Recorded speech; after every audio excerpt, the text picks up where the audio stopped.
अस्सलाम वालेकुम नाज़रीन, मेरा टीवी न्यूज़ में आओ है सायरा सुमरो आओ है पेरिया गुल सबका वेरी का नजर हेडलाइन ते अमरीका ऐं ईरान विच में ॻाल्हियूं अॼु इस्लामाबाद में थींदियूं समूरा इंतज़ाम मुकमल। अमरीकी ऐं ईरानी वफ़दनि जे वज़ीर आज़म शहबाज शरीफ़ सां धार मुलाक़ात।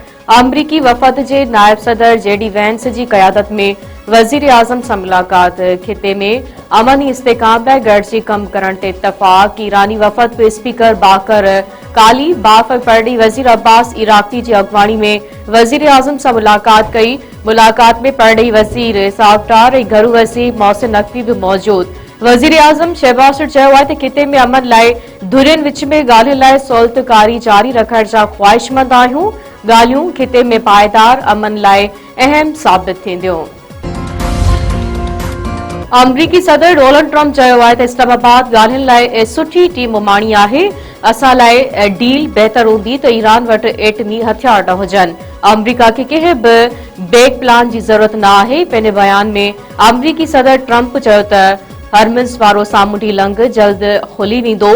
हूअं ई बि हरमिज़ वारो सामूंडी लंघ असां इस्तेमाल नथा कयूं, ॿिया मुल्क इस्तेमाल कनि था।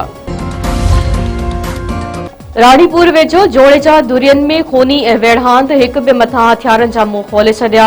औरत ऐं ॿिनि भाइरनि समेत 5 ॼणा क़तल। दराज़ा शरीफ़ जे ॻोठ वरियो वाहण जी धुरियनि में हलंदड़ पुराणो तकरार ॿीहर भड़की उथियो। फायरिंग में साईंदाद जोणे जो, लाल खान जोणे जो, प्यार अली सरकी ऐं संदसि भाउ नोमान सरकी मारिजी विया। औरत समेत 5 खां वधीक माण्हू ज़ख़्मी। वॾे वज़ीर सैयद मुराद अली शाह ऐं आईडी सिंध जावेद आलिम ओडो नोटिस वरितो। एसएसपी खैरपुर खां रिपोर्ट तलब। पुलिस ॻोठ ते चढ़ाई कंदे 5 ॼणनि खे गिरफ़्तार करे वरितो। शागिर्दियाणी फहमीदा लगारी केस जो मुख्य जवाबदार प्रोफेसर आबिद लगारी गिरफ़्तार। केस में नामज़द 2 जवाबदारनि जी ज़मानत मंज़ूर। मिरपुर ख़ास जी अदालत कॉलेज जे प्रिंसिपल ज़फर हुसैन तनवीर ऐं संदसि घरवारी प्रोफेसर फरज़ाना मजीद जी ज़मानत मंज़ूर करे वरिती। पुलिस केस जे मुख्य जवाबदार प्रोफेसर आबिद लगारी खे गिरफ़्तार करे वरितो। शागिर्द अब्दुल्ला ऐं अब्दुर्रहमान अञा ताईं फरार। शागिर्दियाणी फहमीदा लगारी 4 ॾींहं अॻु उस्तादनि ऐं शागिर्दनि जे हरासमेंट खां तंग थी मुबैना तौर आपघात कयो हो। मिरपुर ख़ास शागिर्दियाणी फहमीदा लगारी जे खून सां इंसाफ़ लाइ एहतजाजी मुज़ाहिरा ऐं धरणा। शागिर्दियाणी जा वारिस, शागिर्दियाणियूं ऐं सियासी समाजी धुरियूं सरापा एहतजाज बणियल। मिरपुर ख़ास में वारसनि, शहरियनि ऐं शागिर्दनि पारां हयल धरणो ॿिए ॾींहुं बि जारी। फहमीदा जी भेण जी हालत ख़राब। जामशोर में जसकम कारकुननि ऐं शागिर्दनि जा इंडस हाईवे ते धरणा। गाॾियुनि जूं डिघियूं कतारूं। दादू, टंडो आदम, पिंगरियो, फरीदाबाद ऐं ॿियनि शहरनि में बि जसकम जे सॾ ते एहतजाजी मुज़ाहिरा। मेडिकल जी शागिर्दियाणी खे आपघात ते मजबूर ऐं हिरासा कंदड़नि ख़िलाफ़ सख़्त कार्रवाई जो मुतालबो। खिपरे वेझो नौजवान जो वण में फाओ खाधल लाश हथ, वारसनि क़त्ल जो शक ज़ाहिर करे छॾियो। खाई थाणे जे अधु ॻोठ बका मोहम्मद हाले फोटो में मोहम्मद उर्फ साले फोटो जो तशद्दुद थियल लाश वण में टंगियल हालत में मिलियो। वालिद जो चवणु आहे त राति देर सां पुटु मोबाइल फोन ते कॉल अचण बाद घरां निकिरी वियो हो।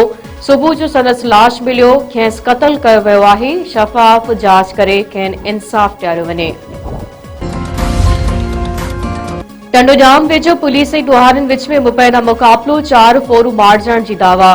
पुलिस जो चवणु आहे त टंडो केसर लिंक रोड ते ॾोहारियुनि जी मौजूदगी जे इतला ते कार्रवाई दौरान मुक़ाबिलो थी वियो। फायरिंग जी ॾे वठ में 4 ॾोहारी मारिजी विया ऐं 3 ॾोहारी ऊंधाई जो फ़ाइदो वठी फरार थी विया।